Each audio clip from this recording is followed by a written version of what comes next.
Hello, welcome to Giddy Up Mate. I have to tell you something a little wild. Last Thursday, I went to see Oprah Winfrey live in Sydney and I left her a copy of my journal. The way the whole experience unfolded, honestly, it felt like pure manifestation. So stay tuned with me to hear the full story.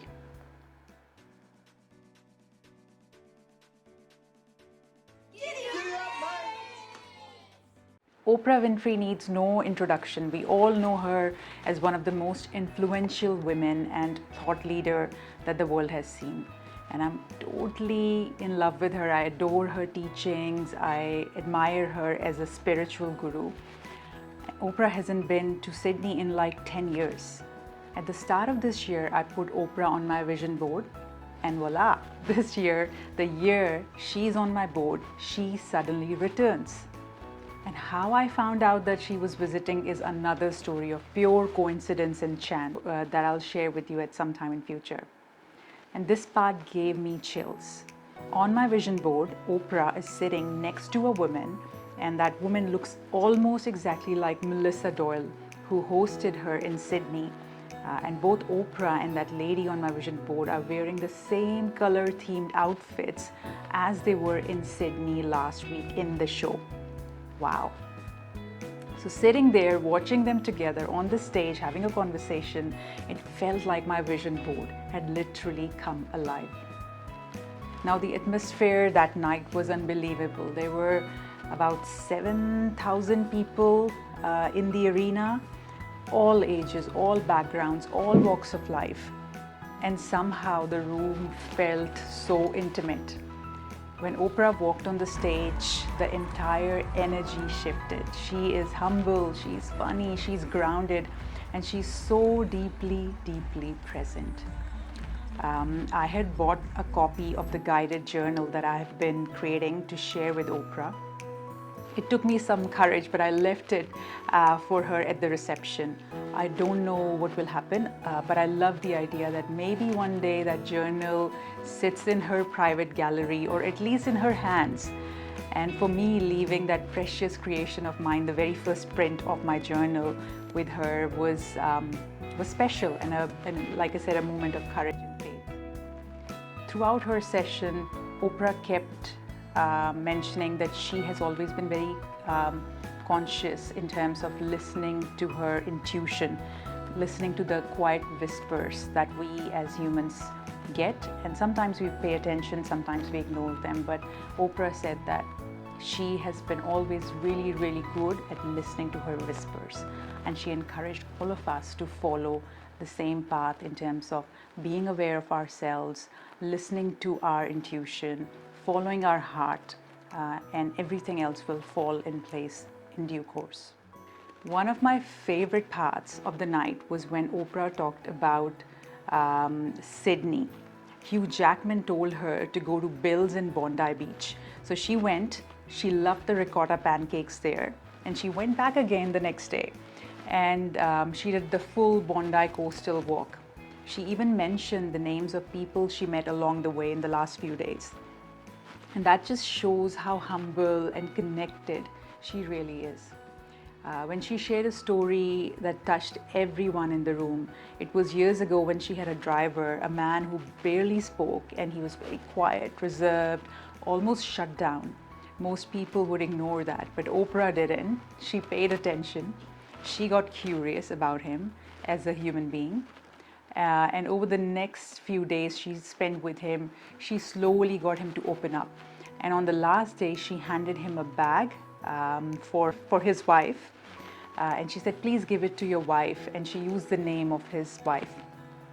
He froze for a second and said, no one has ever. She knew exactly what he meant. No one had ever paid attention to the guy. No one had ever taken the time to know him. No one had ever remembered anything about his life. And she reminded us that presence is the greatest gift we can all give to others around us. When our partners walk in the room, we should probably look at them and acknowledge them. But are we listening, or are we glued to our phone? You're not hearing me. And that is the great lesson I learned all those years doing the show. And I know that you all get it because somebody stopped and told me the other day that your point about being validated, that moment where after every show, Barack Obama to Beyonce would say, "Is this all right? Is this all right? Was that okay? Was that okay?" Everybody in your life is looking for that moment that the driver gave to me when he said, nobody's ever taken the time, nobody's ever taken the effort, nobody's ever. You have the power to do that in your life with anybody, all the time, because the greatest offering any of us can give to each other is our full presence. And that's what everybody is looking for.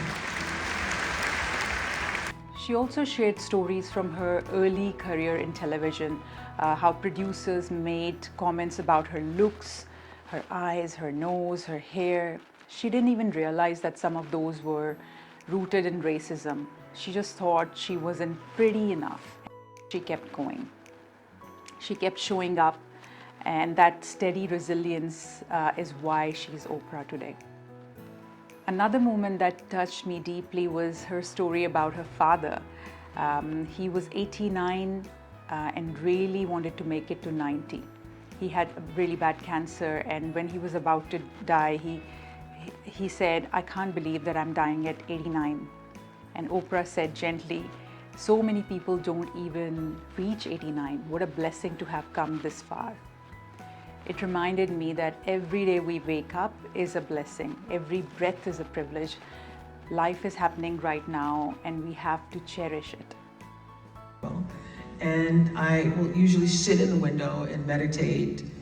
And it isn't even like a formal meditation.